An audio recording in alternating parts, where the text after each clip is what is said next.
అంతేకాకుండా తెలంగాణ గవర్నమెంట్ ఖర్చు పెట్టిందని చెప్పి తెలియడంతో ఆయన పిల్లగాడి తండ్రి అయిన శ్రీతేజ్ తండ్రి అయినటువంటి ఆయన షాక్ గురయ్యారన్నమాట. ఇక ఆ పిల్లగాడి పరిస్థితి చూసుకుంటే చాలా క్రిటికల్ గా ఉన్నట్టు మనకు కూడా తెలుస్తుంది. మరి ఆ పిల్లగాడు ఉంటాడా లేకుంటే బ్రతుకుతాడా ఏంటి అనేది మనకి ఇంకా క్రిటికల్ గా సిచ్యువేషన్ తెలుసుకోవాల్సిన పరిస్థితి ఉంది.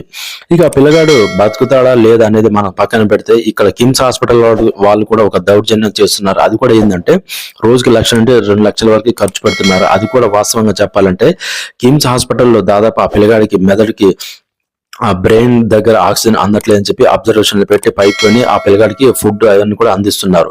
అక్కడ దాదాపు ఆ సినిమా థియేటర్ లో ఉన్న ప్రతి ఒక్కరు కూడా ఆ అబ్బాయి తలపైన తొక్కటంతో బాగా మెదడు పైన దెబ్బ తాగటంతో అక్కడ ఆ పిల్లగాడికి ఆక్సిజన్ సప్లై అందక కోమాలకు వెళ్ళిపోయిన విషయం అందరికీ తెలిసింది.